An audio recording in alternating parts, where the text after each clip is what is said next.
शिवसेना है या फिर शरद पवार वाली एनसीपी है, उनको अब जनता पे ही भरोसा है। सीधा रुख करता हूं, राहुल लोंढे हमारे साथ बने हुए। शिवसेना ये शिंदे गुट से है, तभी तो मैं कह रहा हूं कि महाराष्ट्र की सियासत में अब पता नहीं लग रहा है कौन असली शिवसेना, कौन नकली, कौन एनसीपी।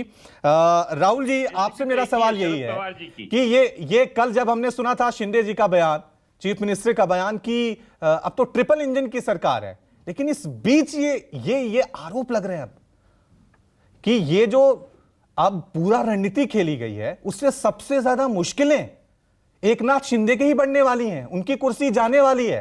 अगर किसी को सबसे ज्यादा खतरा है इस पूरे घटनाक्रम से तो एकनाथ शिंदे को ही है।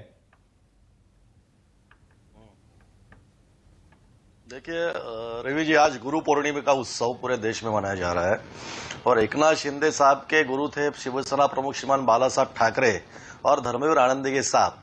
और आज के दिन ये चर्चा हो रही है, मुझे आनंद है कि एकनाथ शिंदे साहब ने अपने गुरु के जो विचार थे, गुरु ने जो मंत्र दिया था, जिन्होंने मार्ग दिखाया था, वो एकनाथ शिंदे साहब इस पूरे महाराष्ट्र में, देश में आगे लेके जा रहे हैं। यानी सच्चा शिष्य, सच्चा भक्त बाला साहब ठाकरे जी का और आनंदी का कौन है? एकनाथ शिंदे पूरे महाराष्ट्र में देश ने देखा है।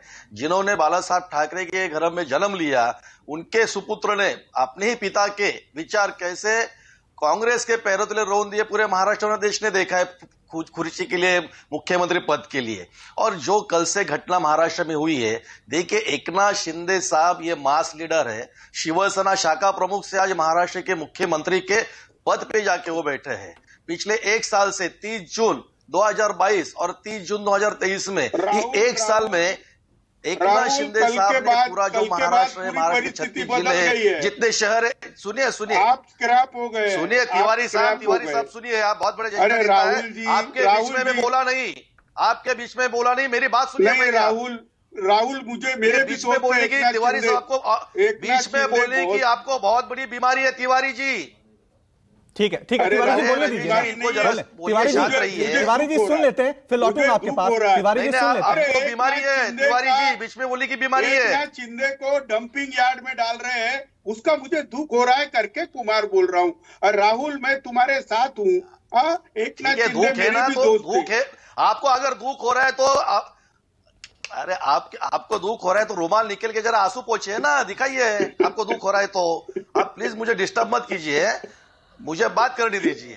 तो मैं ये बात कर रहा था, एक साल के कार्यकाल में एकनाथ शिंदे साहब ने पूरे महाराष्ट्र में जनता के हित में निर्णय लिए हैं। आज भी एकनाथ शिंदे साहब सुबह 4 बजे तक लोगों के काम करते हैं, लोगों को मिलते हैं। पिछले 28 साल में उद्धव ठाकरे मुख्यमंत्री थे महाराष्ट्र के, वर्षा के दरवाजे लोगों के लिए बंद थे। ठीक है, मतलब लोगों को।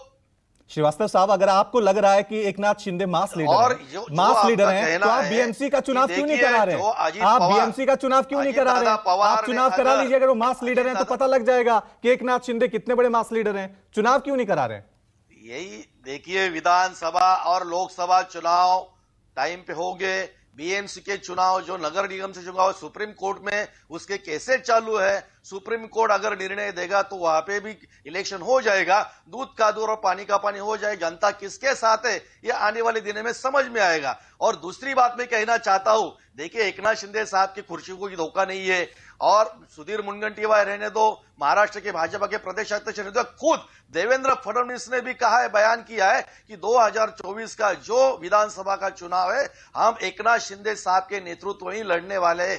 दूसरी बात मैं करना चाहता हूं, बीजेपी पे आपका भरोसा, बीजेपी पे आपका भरोसा वो बना हुआ है, बीजेपी पे आपका भरोसा बना हुआ है, लेकिन देखिए आगे होता है क्या क्या। 1 मिनट चाहिए, 1 मिनट रवि जी, मुझे 1 मिनट चाहिए, 1 मिनट जल्दी से, 20 सेकंड जल्दी से, फिर राजीव के पास जाना है। 1 मिनट 20 सेकंड में मैं यही बात कहना चाहता हूं कि शरद पवार साहब की प्रेस कॉन्फ्रेंस मैंने सुनी, धोखा और नीति की बातें उन्होंने की, लेकिन 1978 में महाराष्ट्र में वसंत दादा पाटिल की सरकार थी, तो वसंत दादा पाटिल की सरकार गिराने का काम पवार साहब ने किया, 40 विधायक बाहर लेने का काम पवार साहब ने किया और खुद मुख्यमंत्री हो गए।